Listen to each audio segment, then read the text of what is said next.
Hello everyone, I'm back once again. Here, this should be live now actually. We yeah, there we go. We are live and ready to go. So obviously, welcome back to A1881. We had the finale yesterday in Brazil, and of course, Haggis won the championship. But today is a whole new day for A1881 as we start season 13 this week, and obviously the car allocation system was done today, or the selection, I should say, was done. So all the drivers know their seats. I just thought it'd be a good idea to give the YouTube audience an idea of where we're going to see our drivers um, at this season, because we have some new faces, and obviously we have some familiar faces. And then even some of the teams, of course, are very interesting. If you don't know the calendar, I'm going to read it out to you right now.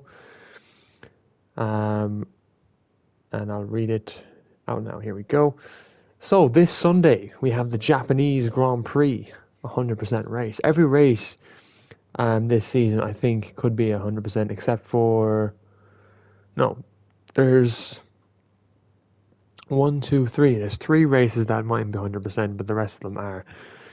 So on the 7th of April, we start in Japan, and that's going to be 100%. That's going to line up with these. Some of these races will line up with the actual F1 races that are on that weekend. So that's pretty cool. Long races for some, but hopefully should be interesting as the season goes on. Season 13, a huge season, of course, after season 12 just ended yesterday. So yeah, we have Japan round one, and then next week we have Hungary. That was selected by the current champion and the reigning champion right now, Haggis. He selected Hungary as his track for the 14th of April. And then after that, we have the Chinese Grand Prix, which I'm looking forward to in Shanghai. And that'll be 100%.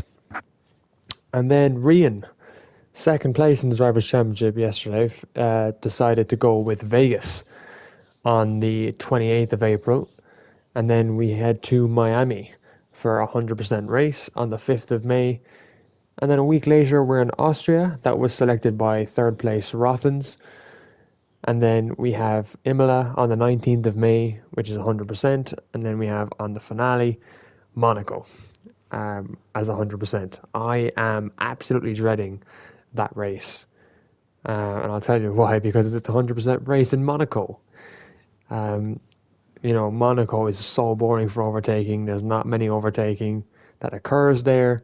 But other than that, it should be a very good race, depending on how close the championship is going into that round. Um, so, yeah, that's the calendar. Let's get to the drivers, and we'll start, I suppose, with... let's see, we're going to start with... Where's the teams? I had them here earlier.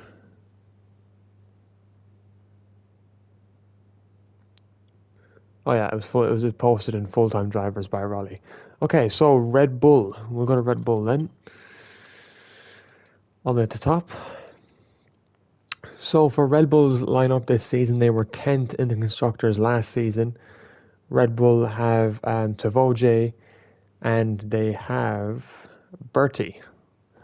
So Tavoje and Bertie. So Bertie obviously from Alfa Romeo has moved to Red Bull, and then Tavoje has moved from Mercedes to Red Bull. So that is Red Bull's lineup. Will they have a better season? I think Bertie's got a very quick car, so I think Red Bull should be able to move out of last anyways. Tavoje will hopefully have a good season. I think Red Bull can maybe squeeze into the midfield, but I still think they'll be in the bottom four. Ferrari have one big change, which we'll talk about there. In terms of their driver lineup, obviously they finished. I need to check where they finished after. So Ferrari still remained in eighth last night after that good end to the race there for Babish. He remains in Ferrari for next season. That's something he was hoping to do, which he told me yesterday. that he was hoping to remain with Ferrari, and he is going to be with Ferrari. However, the big change for the Ferrari pairing is Dan lining up alongside him, and Dan had a brilliant race yesterday there, finishing P4 for Alpine. He's moved to the Ferrari team, and this is a very, very good lineup. I think being track dependent, um, I think this team is going to perform very, very well. We move on then to Mercedes. We have Saul Goatman and Raleigh. So we've got Raleigh, of course, moving from Alfa Romeo up to Mercedes. A big jump there in performance. And Saul Goatman, I don't really know much about him. I don't know if he raced actually under a different gamer tag, but I don't recognize it. So I think Raleigh's going to have a good season with Mercedes for sure. He performed well in the Alfa Romeo. He should perform really good in the Mercedes too. So it's a good pairing, solid pairing, and I'm looking forward to seeing them in action this week. I believe McLaren is unchanged. If looking at it here, McLaren has Keon and Selecta, the same pairing as last season. Great pairing, worked really well. McLaren finished sixth in the constructors championship last season, and I think they have a better chance of scoring maybe a fifth or a fourth in this season's championship. But yeah, really, really solid pairing there, and I can totally understand why it's unchanged. I think they're going to have a very good season. So best of luck there to Keon and Selecta in McLaren. Aston Martin then, a team who was really at the bottom of the field last season. Didn't have a lot of luck in their belt, but hopefully they will be better. They obviously had Varela and Engine last season. Not a great pairing for them. Unfortunately, Varela got very unlucky towards the end of the season. Engine struggled to get in the greater amount of points anyways. So Aston Martin have it changed. They've managed to sign Tibran over from Alpine, and they've signed the teammate of the winning constructors team, nay Danger David.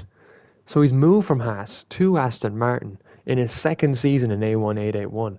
And I think Aston Martin have a serious pairing here. Tibran showed a lot of promising pace there in Brazil on Sunday night. David as well had some really good race pace. This is a solid pairing for Aston Martin, and they should have a better season. Yes, they finished 9th in season 12, but for season 13, I think they're looking at maybe 7th or 6th at this pairing, maybe even 5th. They might just fall into that midfield category with this lineup.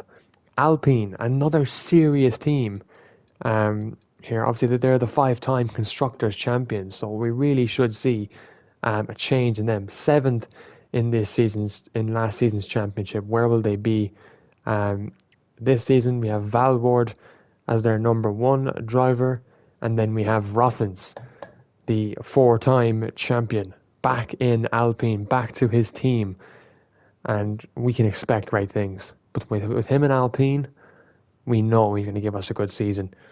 So Alpine have a serious lineup there, and it's definitely something to keep an eye on for the rest of the competition. Alfa Romeo, a huge change there for Alfa Romeo this season. So I believe this was one of the Red Bull drivers of last season because of the Red Bull logo. So Alfa Romeo's lineup was obviously last season Berthe and Raleigh, but it's a completely new lineup this season. And CMRCN, I don't know how to pronounce that name. I'm just going to go... Yeah, I'm not even going to try and pronounce. I think he's a new face in the league. And then obviously we have Varela, who came over from Aston Martin to Alfa Romeo. So after seeing a bit of Varela's pace last race, he was, I remember, in P6 at one point, so he had a good performance, but he spun and he dropped back. So yeah, I don't think this is going to be a strong season for Alfa Romeo, in my opinion. But we'll have to see. Come Japan on Sunday, we will have to see where these guys are in terms of consistency and working well together. Haas then, the defending constructors champions. I believe this is an all new lineup. Nope, it's not. Let's go to Haas and have a look at Haas. So, first Haas driver, Rian has decided not to stay with Haas, and I can see why. He does not like that car. Sir Ibo from Red Bull has gone to Haas, and then we have Cast, as also is his teammate. So, Sir Ibo wasn't that great in the Red Bull, and I think he's going to maybe struggle again in the Haas, in my opinion. I'm not sure. His season's really all to play for, in my opinion, but I think these guys, if they can get points consistently, they'll have a good season. So, obviously, my best luck to them. Cast, I don't really know that well. I'm still getting to learn the drivers and understand and know who they are and stuff like that. But I think Haas have a pretty strong lineup of terms of getting consistently good points. Williams then, Williams third or second in the constructors last season, or even I think they were actually third in the end. There, Rossins did not have a great performance in Brazil. So Williams, Adam Lindbergh and engine. So Adam moves from AlphaTauri and he moves to Williams with engine, who's moving from Aston Martin to Williams. So this is a really solid lineup of experience versus lack of experience. I'm not saying engines doesn't lack experience, but in terms of pace, Adam Lindbergh is the faster driver by a mile. So it's pace, I'd say, and consistency that is present in this Williams lineup. And Adam Lindbergh displayed his pace there in Brazil, where he climbed to second in the overall race classification and got the AlphaTauri 1-2. So I think he's going to have a very good season. Engine, again, I think there's going to be another development season for him. If he can consistently score points, he'll have a good season for himself and maybe end up in a faster car. Come next season, obviously season 14. But who's talking about that when we have season 13 just around the corner? And finally, we have second place constructor, last but not least, AlphaTauri. Now, ladies and gentlemen, this team, this lineup, couldn't be more, well, couldn't be more, not heated, but couldn't be more interesting, I would say. And something we'll have to keep an eye on as the season goes on. It's AlphaTauri, of course, second place in the Constructors' Championship last season. And their driver pairing, I couldn't believe this when I saw it myself. We have Haggis, the reigning champion, so he's chosen to stay with AlphaTauri. His teammate, however, Adam, of course, moved to Williams, but instead, Rian has come over to AlphaTauri, and these guys are going to be teammates going into season 13. So, what does that mean? What does that mean for this season? It's going to be very close between the two of them on track. Are they going to be maybe working as a team or battling each other? Who knows? But it's going to be very interesting. Between watching these two battle Rothans as well in the Alpine, should be a heck of a season. And yeah, that's pretty much all the teams done. And I look very much forward to seeing you all on Sunday at, I believe, 8 p.m. UK time. I could be wrong there. But I'll see you all hopefully very, very soon. So thanks for tuning in. I think this was a new and fresh thing for A1881. I don't think they've ever done this before, like a live stream for their teams. So yeah, I thought I'd do one for them just for the YouTube audience. And yeah, I'll chat to you all again very, very soon.